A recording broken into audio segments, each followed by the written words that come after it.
vantagens de beber o vinho na fonte, ou seja, de ir direto no lugar onde ele é produzido para conhecer melhor, né, para desbravar, descobrir rótulos novos, é degustar um pouco da paisagem também. E a gente tem aqui um belo exemplo, né? A gente está falando aqui de uma região muito conhecida pelos seus atrativos turísticos, né? Uma região consolidada aí no menu turístico do Rio Grande do Sul, mas a questão do enoturismo aqui na região das Hortênsias é algo que está se desenvolvendo e está se desenvolvendo rápido, né, Marcelo? Sim, curiosidade desse lugar aqui, meu pai tinha separado isso aqui para fazer o escritório dele.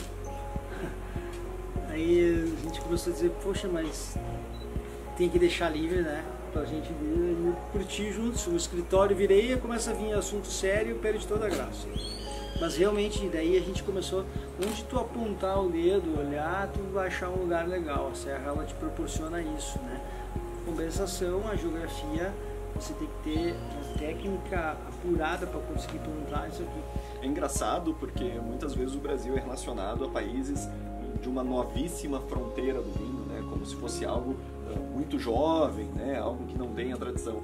Mas a tradição vitivinícola do Brasil vem desde o século XVI, desde 1532, quando chegaram as primeiras vinhos no Brasil.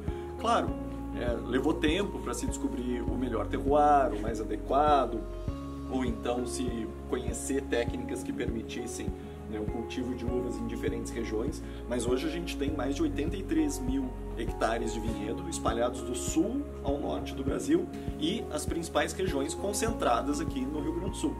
A gente tem lá o Vale do São Francisco, que é um produtor importante ali na zona entre a Bahia e Pernambuco.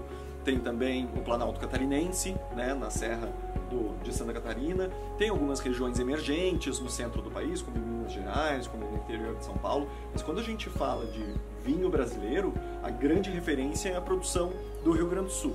Então aqui as 4 regiões principais, né, sendo aí a Campanha, a Serra do Sudeste, Campos de Cima da Serra, que pega ali Vacaria e arredores, e a Serra Gaúcha, que tem aí, geralmente o pessoal lembra muito do eixo Caxias do Sul, Bento Gonçalves, mas aqui na região de Gramado e Canela tem também uma produção emergente de vinho, né, Marcelo? Sem dúvida. Na realidade a Jolimont está instalada,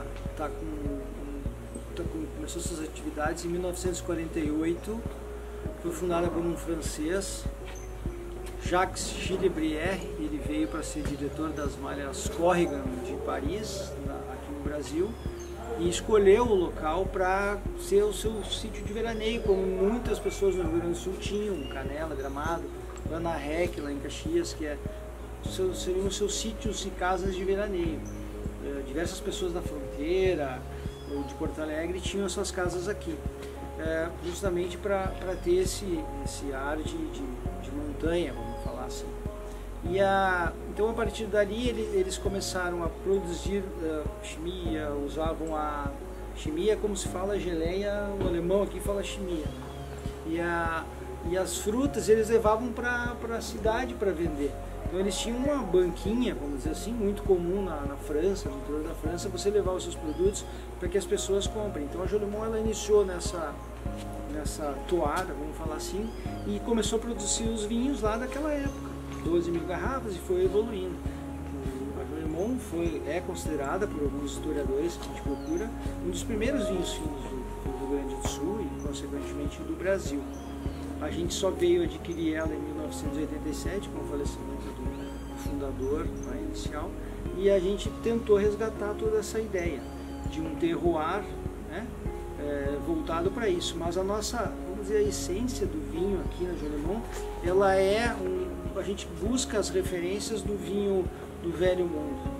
Então, entre muita fruta, muita explosão de sabor, eu prefiro um vinho mais elegante, com uma acidez assim, pronunciadinha, que te ajuda numa refeição.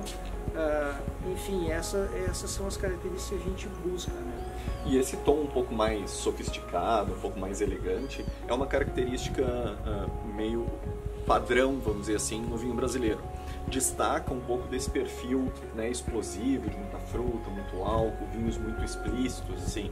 Geralmente o apelo do vinho brasileiro é um pouco mais a elegância, né, a sutileza, que é algo muito positivo. O que explica isso? Bom, levando em conta que 90% do vinho brasileiro é feito no Rio Grande do Sul e 85% de todo o vinho no Brasil é da Serra Gaúcha, a gente tem como característica esse clima mais frio. E esse clima frio, ele vai evidenciar a acidez, né? Vai trazer um pouco mais de elegância, numa carga mais moderada de álcool, que é inclusive uma tendência de mercado, né? No mundo inteiro se busca vinhos um pouco mais elegantes, um pouco mais frescos e não tão pesados, tão encorpados. E aqui a gente vê, né, que claramente é a paisagem da Serra Gaúcha. Relevo marcado por montanhas, por vales, um pouco mais de altitude, uma zona muito exuberante, né, com muito verde, e isso traz também algumas características para os produtos, né, como grande frescor, uma acidez elevada naturalmente. Isso faz muito sucesso nos vinhos brancos e nos espumantes, porque afinal a acidez é a espinha dorsal, vamos dizer assim, de vinhos brancos e espumantes. Porém, é essencial também nos vinhos tintos. Os vinhos tintos, eles precisam de acidez para ter um pouco mais de leveza, de frescor e para dar sustentação àquela carga de tanino, àquela carga de álcool. E isso é algo que o Morro Calçado oferece aqui. Sim. Aí a gente hoje, então, tem aqui do terroir Morro Calçado o Pinot, o Merlot, o Taná e o Cabernet Sauvignon. Nós vamos estar experimentando aqui todos. O Pinot, esse Pinot, ele é eu digo assim, a gente teve a oportunidade de um amigo tradutor ficar 20 dias na Borgonha, enfim, na França. E lá eles só produzem duas uvas, é Chardonnay e Pinot. E voltamos de lá com uma ideia, vamos fazer o Pinot. Porque é uma uva que tem um certo conhecimento, mas ainda muito, era na época, há 12, 13 anos atrás, não se tomava tanto vinho Pinot no Brasil. Hoje é um sucesso, né? Hoje é um sucesso. Então a gente começou fazendo aquela referência, a gente tinha uma dificuldade de enxergar um Pinot parecido com a França aqui, com a Argentina e Chile, né? Mesmo no Rio Grande. Então a gente caminhou para essa linha e a gente ficou muito feliz em conquistar a medalha de ouro num concurso lá em Paris, desse Pinot, um Pinot elegante, uma cor menos intensa, mas assim um vinho delicado, sutil, como é a uva Pinot, que a gente tem que cuidar 2 vezes por dia, olhar, ver se ela não está inchando para não estourar a casca. É um cuidado detalhado para tu conseguir chegar num Pinot assim. E ele é sutil, é leve, é bom. Ele também é um coringa muito conhecido nas cartas de vinho. E é um orgulho muito grande a gente poder estar tomando um vinho dessa forma, mesmo sabendo que ele é um vinho leve e que muitas pessoas procuram aquele vinho explosivo. Não, ele é um vinho elegante, leve, mas que combina com um monte de coisa. E o Pinot, a gente então tratou de...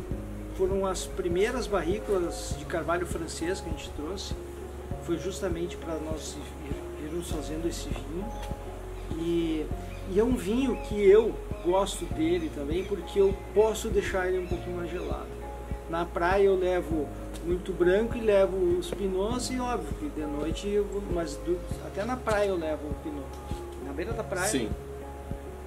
Aquele dia que eu não quero só comer peixe, então eu levo ele e já fico esperando, porque eu tenho uma mania, já falei isso aqui. Às vezes eu experimento o vinho antes da refeição. Daí eu já fico imaginando o que eu vou comer. E esse é um vinho que eu posso deixar ele geladinho junto com um branco, de vez em quando eu tiro e deixo ele numa temperatura melhor. Enfim, é excepcional tu ter um Pinot, né, na adega. Eu acho, e não é uma uva fácil de vinificar, e nem de cultivar.